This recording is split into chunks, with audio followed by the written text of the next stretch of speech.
اللہ اللہ اللہ۔ انسان کی یہ فطرت ہے کہ وہ اپنے ہر عمل پر بہترین بدلہ چاہتا ہے، ہر کام پر بہترین انعام چاہتا ہے، ریٹرن میکسیمم ہو، یہ بندے کی فطرت ہے۔ اس لیے کام کاروبار میں دیکھیں، بزنس مین وہاں انویسٹ کرتا ہے جہاں ریٹرن زیادہ ہوتی ہے۔ ذرا کسی پروجیکٹ کی بات ہو، پہلا کوشچن پوچھتا ہے پے بیک پیریڈ کیا ہے، پیسہ زیادہ کہاں سے آئے گا؟ تو یہ دنیا ہو یا دین ہو، ہر انسان کی فطرت۔ اب دین کے معاملے میں انسان اللہ رب العزت سے سب سے بڑا انعام کیا مانگ سکتا ہے؟ جنت کا محل مانگے، جنت کی کوئی اور نعمتیں مانگے، دنیا کی نعمتیں مانگے، کنسپٹ تو کلیئر ہونا چاہیے نا کہ مانگے تو کیا مانگے۔ علماء نے لکھا ہے کہ سب سے بڑا انعام جو بندے کو اللہ کی طرف سے مل سکتا ہے وہ اللہ رب العزت کا قرب ہے، وہ اللہ رب العزت کا کہ اللہ تعالیٰ اس بندے کو اپنے مقرب بندوں میں شامل فرمائے۔ قرآن مجید سے اس کا اشارہ ملتا ہے کہ جب فرعون نے جادوگروں کو کہا کہ حضرت موسیٰ علیہ السلام کے ساتھ مقابلہ کرو، تو انہوں نے ایک کوشچن پوچھا کہ اگر ہم اس مقابلے میں کامیاب ہو گئے تو کیا انعام ملے گا؟ تو فرعون نے اس وقت ان کو کہا انکم اذا لمن المقربین، انعام یہ ملے گا تم میرے مقرب بن جاؤ گے۔ تو اللہ کا مقرب بن جانا یہ بہت بڑا انعام ہے۔ تو ذہن میں ایک دوسرا کوشچن پیدا ہوتا ہے کہ انسان اللہ تعالیٰ کا مقرب کیسے بنتا ہے؟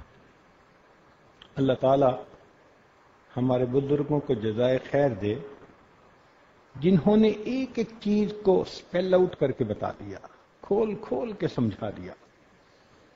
جیسے ایک مکان کی منزل سے دوسری منزل پر جانا ہو تو سیڑھیاں نظر آ رہی ہوتی ہیں، ایک ایک سٹیپ چڑھتے جائیں آپ اوپر کی منزل پر پہنچیں گے۔ انہوں نے بھی اسی طرح ایک ایک قدم جو اٹھنا ہے اس کے بارے میں تفصیل بتا دی کہ یہ سٹیپس ہیں، اگر یہ سٹیپس تم لے لو تو تم اللہ کے مقرب بندوں میں شامل ہو جاؤ گے۔ تو بات تو بڑی اہم بن گئی کہ ہم اللہ تعالی کے مقرب بندے کیسے بن سکتے ہیں۔ اس کی ابتدا سنیے کہ جس انسان کے اندر بھی ادب ہوتا ہے وہ انسان حقیقت میں با نصیب ہوتا ہے۔ آپ نے سنا ہے نا، با ادب با نصیب اور بے ادب بے نصیب۔ تو بندے کے نصیب ہی کھلتے ہیں ادب سے۔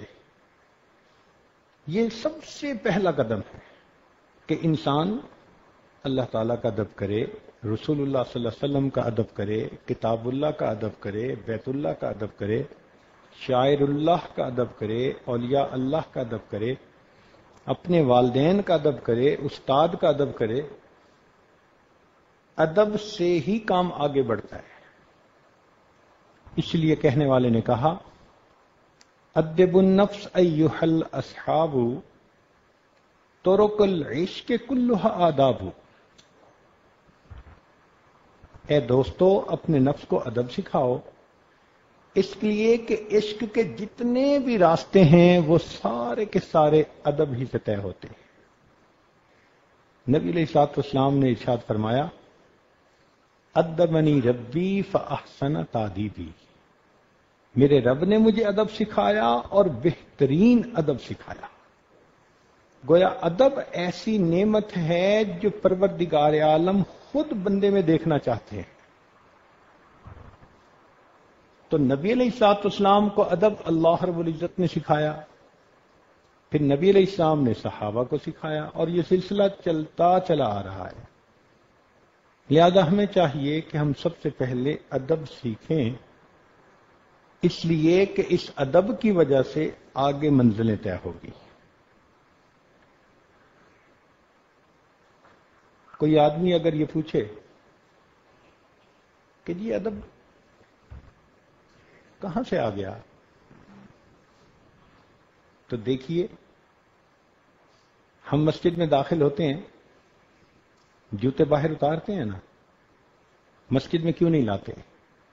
اس لیے کہ یہ اس پروردگار عالم کا گھر ہے اور اس کے گھر کو صاف پاک رکھنا چاہیے۔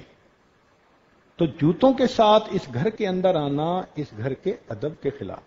اب دیکھیں قرآن عظیم الشان، اللہ تعالیٰ نے جب موسیٰ علیہ السلام کو کوہ طور پر بلایا تو حضرت موسیٰ علیہ السلام نے دیکھا ایک درخت میں سے آگ کے شعلے کی طرح نور نکل رہا۔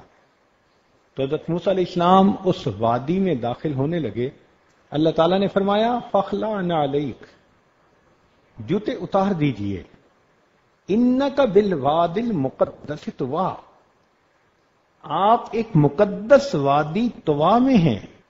معلوم ہوا کہ کسی جگہ کا کوئی ادب تھا نا جو جوتے پیچھے اتروائے۔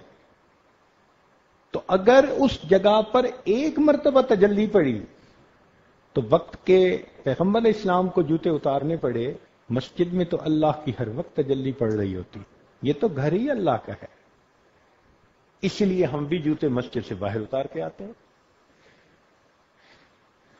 ایک مرتبہ حضرت مفتی کفایت اللہ رحمۃ اللہ علیہ نے اپنے شاگردوں سے پوچھا کہ یہ بتاؤ کہ انور شاہ کشمیری رحمۃ اللہ علیہ انور شاہ کشمیری کیسے بنے؟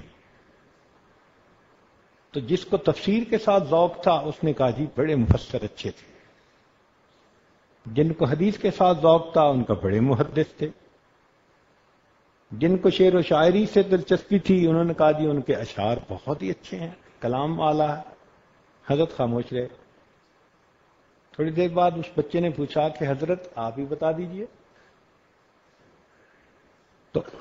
تو مفتی کفایت اللہ رحمۃ اللہ علیہ نے فرمایا کہ یہی کوشچن خود حضرت کشمیری سے کسی نے پوچھا تھا کہ حضرت آپ انور شاہ کشمیری بنے کیسے؟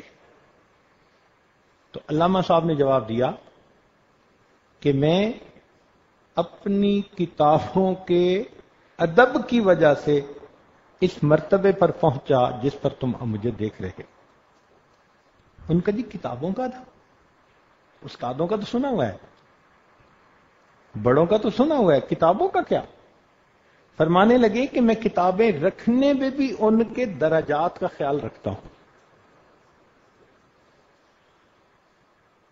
سب سے نیچے تاریخ کی کتاب ہوتی ہے، اس کے اوپر میں فقہ کی کتابیں رکھتا ہوں، اس کے اوپر حدیث کی کتابیں، اس کے اوپر تفسیر کی کتابیں، اور تفسیر کے اوپر قرآن مجید کو رکھتا ہوں۔ کبھی میں نے تفسیر کے اوپر حدیث کی کتاب کو بھی نہیں رکھا کہ یہ اس کے ادب کے خلاف ہے۔ اتنا ادب کرتے تھے کہ بخاری شریف پڑھاتے تھے، خود بھی مطالعہ کر رہے ہوتے تھے نا تو بخاری شریف سامنے رکھی ہوتی تھی، تو فرماتے تھے کہ میں کتاب کا متن تو پڑھتا تھا لیکن جب حاشیہ پڑھنے کا وقت ہوتا تھا تو کئی مرتبہ حاشیہ سائیڈ پہ لکھا ہوتا ہے دوسرے اینگل پہ، تو اکثر لوگوں کو دیکھا کہ وہ پھر کتاب کو یوں کر کے پڑھتے ہیں۔ تو فرمانے لگے کہ کتاب کو اپنے تابع نہیں کرتا تھا، خود کتاب کے تابع ہوتا تھا، کتاب وہیں رہتی تھی، خود اٹھ کر ادھر ہو کر میں پڑھتا تھا تاکہ کتاب کے ادب میں فرق نہ آئے۔ فرمانے لگے میں نے کبھی بے وضو حدیث کی کتاب کو ہاتھ نہیں لگایا۔ ادب،